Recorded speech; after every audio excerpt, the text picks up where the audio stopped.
Hai, jumpa lagi dengan saya Adi Mustafa, pendamping sosial. Semoga masih betah ya dengan muka yang pas-pasan ini, ganteng enggak, manis apalagi. Kalau memang sudah tidak betah, silahkan tidak usah dipandang layarnya, yang penting dengerin keterangannya, oke? Pada kesempatan ini saya akan menyampaikan 3 dari 9 bantuan sosial yang dicairkan pada bulan November ini yang harus diterima oleh keluarga penerima manfaat PKH. Kita semua sudah tahu bahwa bantuan PKH di bulan November ini sudah tidak dicairkan lagi karena yang cair pada bulan Oktober kemarin sudah merupakan bantuan bertahap, yaitu untuk bulan Oktober, November, dan juga Desember. Namun masih ada beberapa bantuan yang bisa diterima oleh penerima PKH. Di antaranya dari 9 bantuan ini ada yang harus diterima oleh penerima PKH dan juga ada yang tidak diperkenankan diterima oleh penerima PKH. 9 bansos yang dicairkan pada bulan November ini, yang pertama adalah BSU atau bantuan subsidi upah. Bantuan subsidi upah ini diperuntukkan bagi karyawan yang mempunyai gaji di bawah 5 juta yang sudah terdaftar pada BPJS Ketenagakerjaan. Jadi kalau belum terdaftar pada BPJS Ketenagakerjaan, BSU ini tidak bisa didapatkan. Pada bulan ini pencairan BSU adalah pencairan yang termin kedua, di mana pada termin yang pertama itu sudah dicairkan pada bulan September dan juga Oktober, yang mana akan terima 600.000 setiap bulannya selama 4 bulan. Pada bulan November dan Desember ini akan dicairkan untuk termin yang kedua.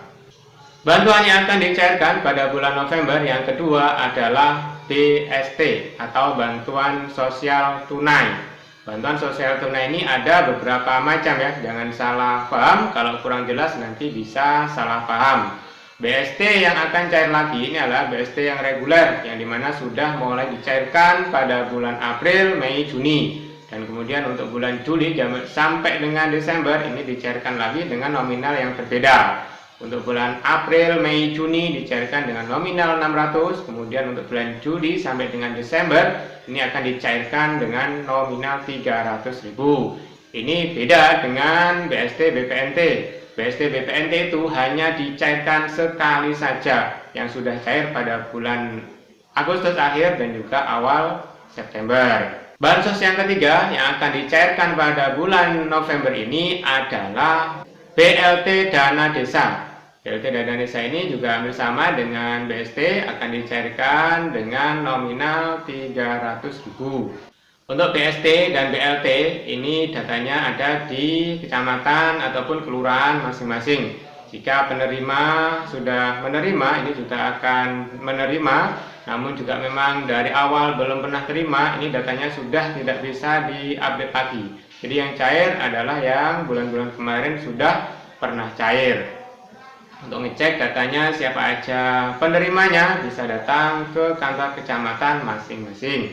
Yang keempat, bantuan sosial yang akan dicairkan pada bulan November ini adalah prakerja. Yang dicairkan ini adalah bagi yang sudah mempunyai kartu prakerja dari tahap 1 sampai dengan tahap ke-10, dan sekarang sudah dibuka untuk tahap yang ke-11. Silakan bagi yang belum mendaftar, silakan mendaftar dengan mengunjungi situs resminya prakerja, yaitu prakerja.go.id, dan ikuti langkah-langkah pendaftaran dan seterusnya. Bagaimana langkah-langkahnya yang harus diikuti, silakan diikuti dengan baik sehingga nantinya bisa mendapatkan sertifikat dari pelatihan dan juga sertifikat yang sudah diterbitkan kemudian sudah dikirim ke prakerja. Nah, akhirnya penerima ini mendapatkan kartu prakerja dan bisa menerima pencairan dananya.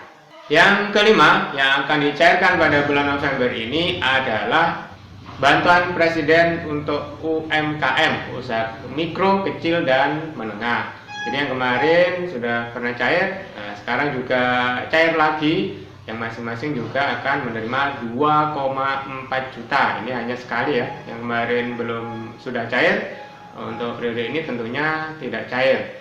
Yang belum pernah menerima ini masih ada kesempatan, silahkan mendaftar pada masing-masing daerah ini proses pendaftarannya berbeda-beda. Ada yang secara online, ada yang secara offline harus datang ke Dinas Koperasi ataupun UMKM.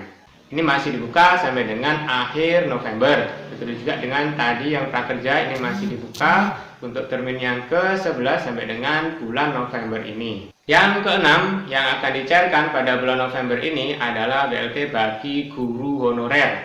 Jadi guru honorer ini yang akan mendapatkan BLT ini adalah guru honorer yang tercatat pada sistem online masing-masing sekolah.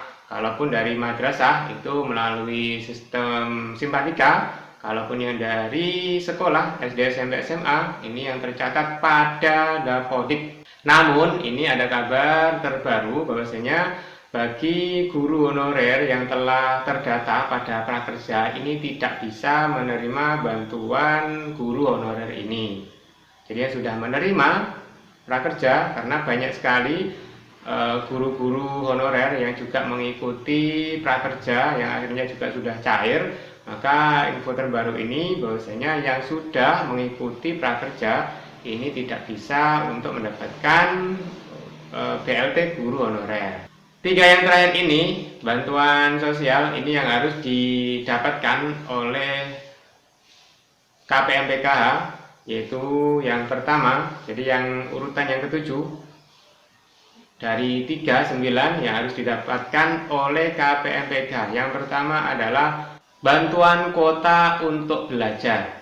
Jadi kalau KPMPKH yang mempunyai anak yang masih sekolah, ini akan mendapatkan bantuan kuota, yaitu akan cair juga mulai bulan November ini.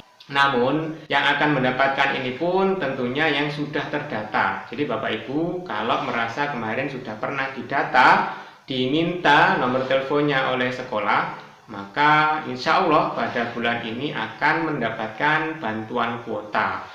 Jadi masing-masing anak dalam keluarga PKH ini bisa mendaftarkan dengan nomor yang berbeda jika memang sekolahnya berbeda, atau dengan sekolah yang sama pun bisa mendaftarkan dengan nomor yang berbeda, sehingga akan mendapatkan lebih dari 1 paket kuota. Kalau kemarin belum terdata, nah ini ada kemungkinan tidak akan mendapatkan, namun masih akan mendapatkan kartu baru, yaitu kartu perdana. Kalau kemarin belum mempunyai nomor telepon, jadi akan diberikan kartu perdana yang juga sudah ada isinya paket data. Tapi dengan syarat anak tersebut juga sudah tercatat pada sistem online sekolah. Kalau dari madrasah, MI, MTS, dan MA sudah tercatat pada sistem online-nya, yaitu di EMIS. Kalau yang untuk anak sekolah SD, SMP, SMA juga harus sudah terdata pada sistem Dapodiknya. Jika belum, maka ya mohon maaf tidak akan bisa mendapatkan. Jadi semua anggota keluarga yang masih sekolah ini berhak untuk mendapatkan paket data untuk bisa berpartisipasi dalam kegiatan daring pembelajaran atau pembelajaran secara jarak jauh atau BDR, belajar dari rumah atau daring dalam jaringan. Yang ke-8 atau yang merupakan yang kedua yang harus diterima oleh keluarga penerima manfaat PKH adalah subsidi listrik gratis atau 50%. Untuk yang gratis ini adalah bagi yang memiliki speedometer 450 watt, ini sudah otomatis tidak bayar bagi yang speedonya masih speedometer. Kemudian untuk yang sudah prabayar, maka tetap harus menginputkan nomor-nomor token yang diambil dari situs resminya PLN, atau juga bisa diakses melalui WhatsApp seperti pada tutorial yang sudah pernah kita buat pada video-video sebelumnya. Itu bisa diakses, silahkan diakses. Nah, sudah atau belum? Kalau belum, segera, karena ini sudah keluar untuk token yang bulan November ini.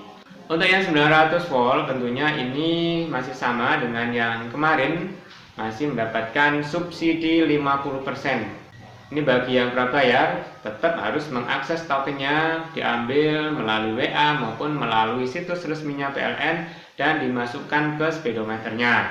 Untuk yang pasca bayar masih tetap harus bayar kayak biasanya, namun itu nilainya sudah dikurangi atau sudah hanya membayar dengan 50% saja dari tagihan normal. Jika mungkin ada keluarga penerima manfaat PKH yang tidak mendapatkan bantuan subsidi listrik ini, ada kemungkinan data pada data kependudukan dan juga data pada DTKS-nya ini berbeda, sehingga nanti pas penerapan program ini datanya tidak sinkron, sehingga tidak terdata pada DTKS. Karena banyak sekali sebenarnya warga yang pada data kesejahteraan sosialnya dan juga data pada kependudukannya ini berbeda, baik NIK-nya maupun namanya. Sehingga kalau pas penerapan program penarikan data sehingga datanya ini tidak sinkron, akhirnya yang bersangkutan ini tidak bisa mendapatkan bantuan subsidi listrik ini. Yang mendapatkan subsidi listrik ini tentunya yang sudah dari awal kemarin bulan April ini mendapatkan. Jika terlewat ada bulan-bulan yang belum terambil, ini masih bisa diakses karena tokennya masih muncul semuanya dan semuanya bisa dimasukkan ke speedometernya, akan nambah meternya. Yang kesembilan dan merupakan yang ketiga bagi bantuan yang harus diterima oleh keluarga penerima manfaat PKH, ini adalah yang paling populer saat ini adalah BPNT atau bantuan pangan non tunai. Pada bulan November ini BPNT juga masih akan dicairkan, sehingga keluarga penerima manfaat silahkan mengambil ketika nanti sudah cair pada rekeningnya masing-masing. Saya sampaikan bagi yang belum tahu bahwasanya bantuan pangan non tunai ini yang bentuknya e-wallet melekat pada nomor kartu, bukan pada nomor rekening. Sehingga kalau melekat pada nomor kartu, maka yang harus dijaga beneran adalah kartunya. Jangan sampai rusak, jangan sampai hilang. Kalau rusak ataupun hilang mendapatkan ganti, nanti belum tentu langsung bisa menerima bantuan pangan non tunainya. Kalaupun ada dari keluarga penerima manfaat PKH yang ternyata belum mendapatkan BPNT ini, yang harus dipahami bahwasanya antara PKH dan BPNT ini sebenarnya yang menangani adalah dari direktorat yang berbeda. Walaupun sama-sama dari Kementerian Sosial, untuk PKH ini berada di bawah naungan Direktorat Jaminan Sosial Keluarga. Sementara untuk yang BPNT ini adalah dari Direktorat PFM atau Penanganan Fakir Miskin. Sehingga kalau masih ada data yang kurang sinkron ini bisa dimaklumi, karena memang walaupun sama-sama dari Kementerian Sosial, ini yang menangani ini adalah dari direktur yang berbeda.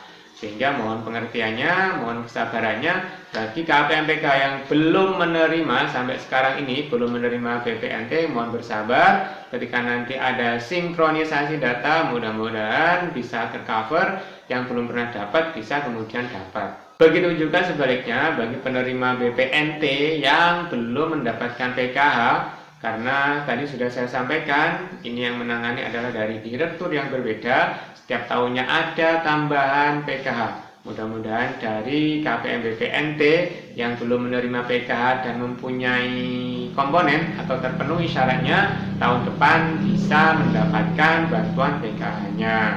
Jadi dari 9 bantuan yang cair pada bulan November ini yang harus diterima oleh penerima manfaat PKH, yang pertama adalah bantuan paket data untuk anaknya yang belajar di sekolah maupun yang sudah kuliah di perguruan tinggi. Yang kedua adalah subsidi listrik gratis ataupun 50%. Yang ketiga adalah BPNT, karena ketiga hal ini adalah merupakan bantuan komplementaritas yang harus dimiliki, karena program PKH ini adalah ibarat program dasar, yang dimana yang mendapatkan PKH ini harus mendapatkan program-program komplementaritas yang lainnya. Sekian, terima kasih atas perhatiannya.